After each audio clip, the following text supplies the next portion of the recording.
Chapter 1, Shlok 31. Arjun saying to Bhagwan Krishna,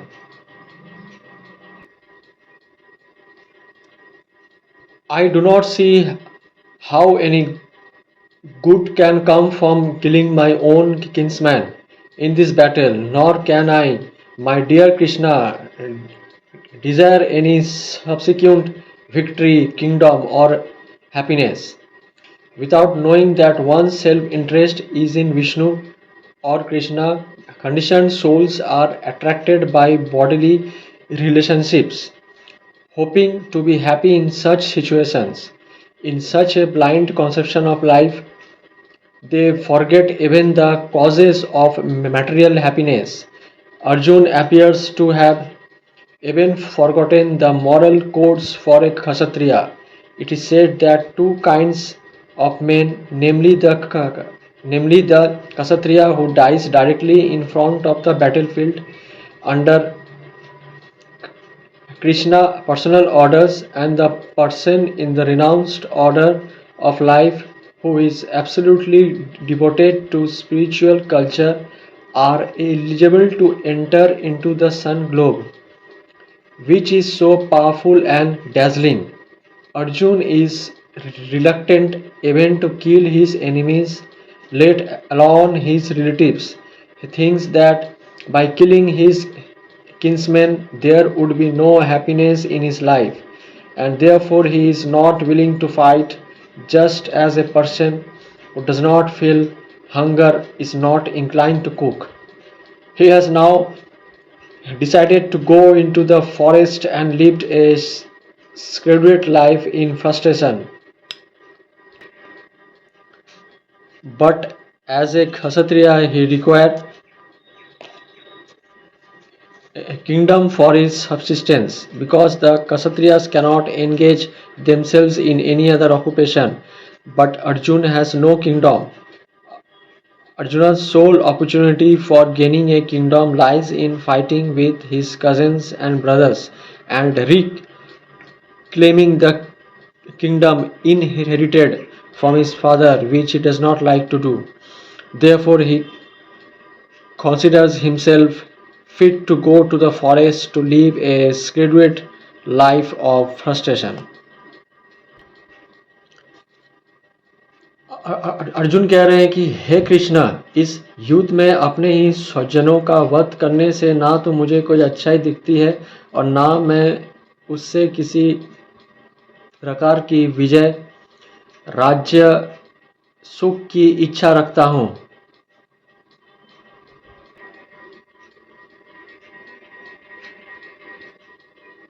ये जाने बिना कि मनुष्य का स्वार्थ विष्णु या कृष्ण में है, सारे बुद्धिजीव शारीरिक संबंधों के प्रति यह सोचकर आकर्षित होते हैं कि वे ऐसी परिस्थितियों से प्रसन्न रहेंगे।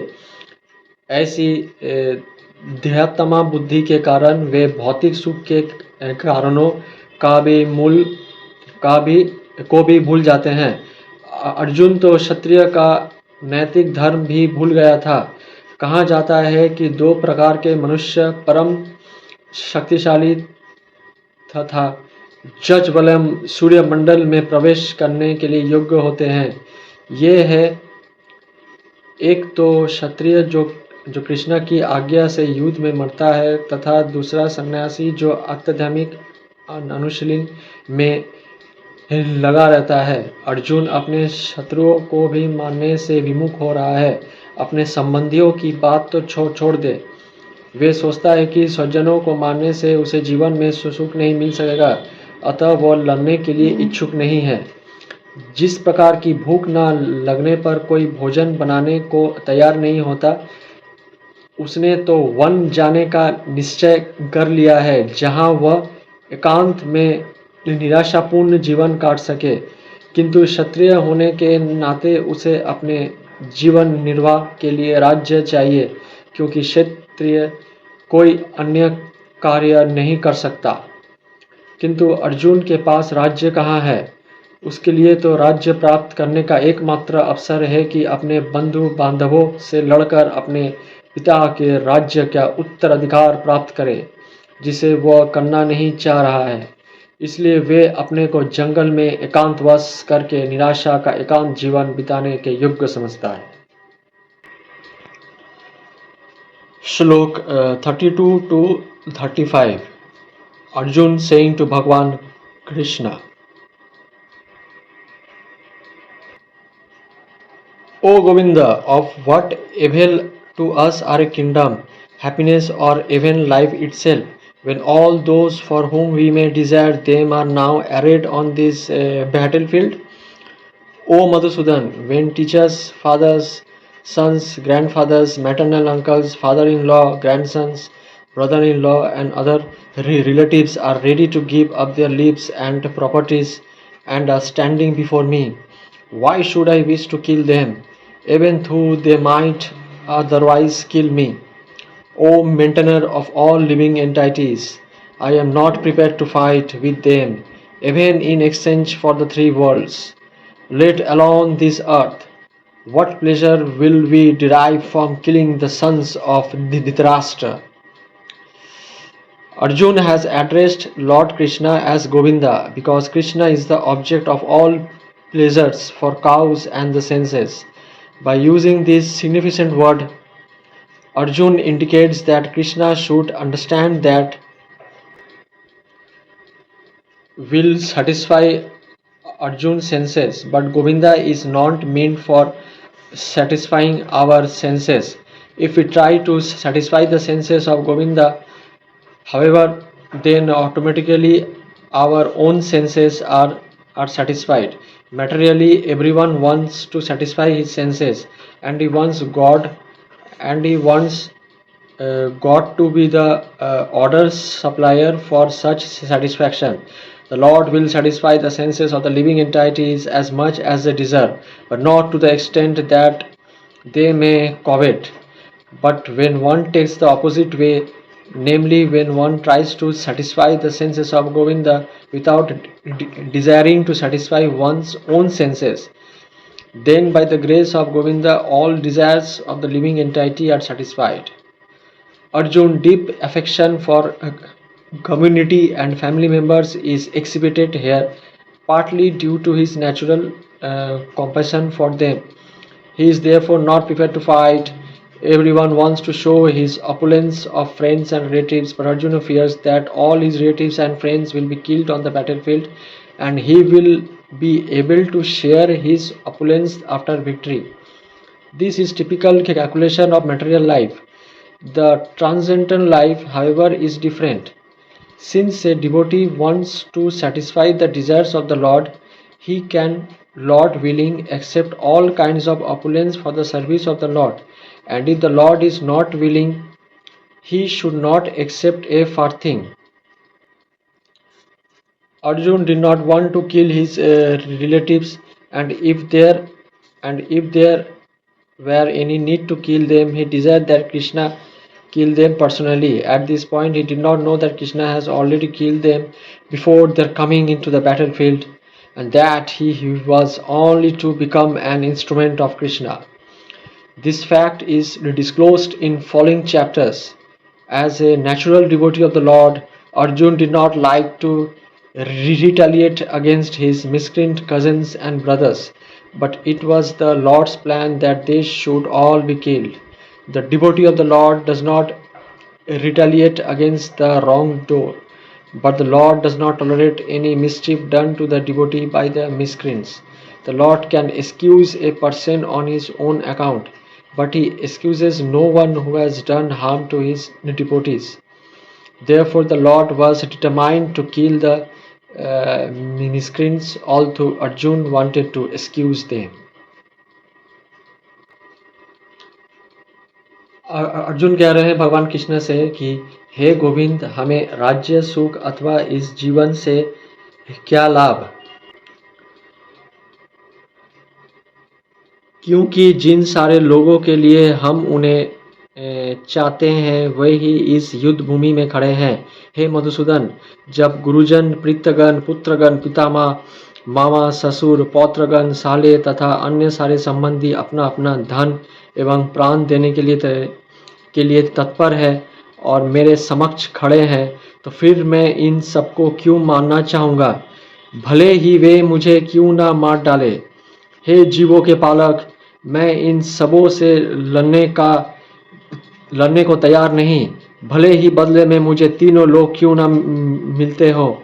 इस पृथ्वी की तो बात ही छोड़ दे, भला धृतराष्ट्र के पुत्र को मारकर हमें कौन सी प्रसन्नता मिलेगी।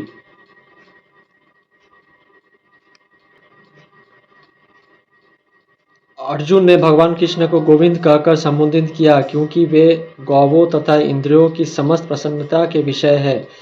इस विशिष्ट शब्द का प्रयोग करके अर्जुन संकेत करता है कि कृष्ण यह समझे कि अर्जुन की इंद्रियां कैसे तृप्त होगी, किंतु गोविंद हमारी इंद्रियों को तुष्ट करने के लिए नहीं है। हाँ, यदि हम गोविंद की इंद्रियों को तुष्ट करने का प्रयास करते हैं तो हमारी इंद्रियां स्वयं तुष्ट होती है। भौतिक दृष्टि से प्रत्येक व्यक्ति अपनी इंद्रियों को तुष्ट करना चाहता है और चाहता है कि ईश्वर उससे आज्ञापालक की तरह काम करे, किंतु ईश्वर उनकी तृप्ति वही तक करते हैं जितने के वे पात्र होते हैं, उस हद तक नहीं जितना वे चाहते हैं। किंतु जब कोई इसके विपरीत मार्ग ग्रहण करता है, अर्थात जब वो अपनी इंद्रियों की तृप्ति की चिंता ना करके गोविंद की इंद्रियों की दृष्टि करने का प्रयास करता है, तो गोविंद की कृपा से जीव की सारी इच्छाएं पूर्ण हो जाती है। यहाँ पर जाति तथा कुटुंबियों के प्रति अर्जुन का प्रगाढ़ स्नेह असंख्य रूप से इन सबके प्रति उसकी स्वाभाविक करुणा के कारण है। अतः वे युद्ध करने के लिए तैयार नहीं हैं। हर व्यक्ति अपने वैभव का प्रदर्शन अपने मित्रों तथा परिजनों के समक्ष करना चाहता है, किंतु अर्जुन को भय है कि उसके सारे मित्र तथा परिजन युद्ध भूमि में मारे जाएंगे और वो विजय के पश्चात उनके साथ अपने वैभव का उपयोग नहीं कर सकेगा। भौतिक जीवन का यह सामान्य लेखा जोखा है, किंतु अत्यधिक जीवन इससे सर्वथा भिन्न होता है।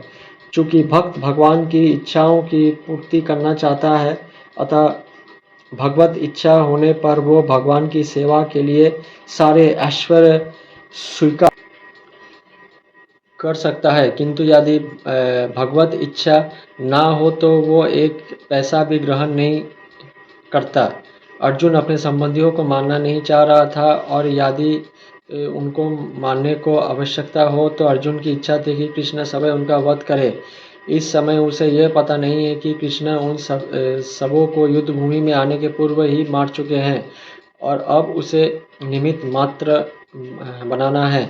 इसका उद्घाटन अगले अध्यायों में होगा। भगवान का असली भक्त होने के कारण अर्जुन अपने अत्याचारी बंधु बांधवों से प्रतिशोध नहीं लेना चाहता था, किंतु ये तो भगवान की योजना थी कि सबका वध हो।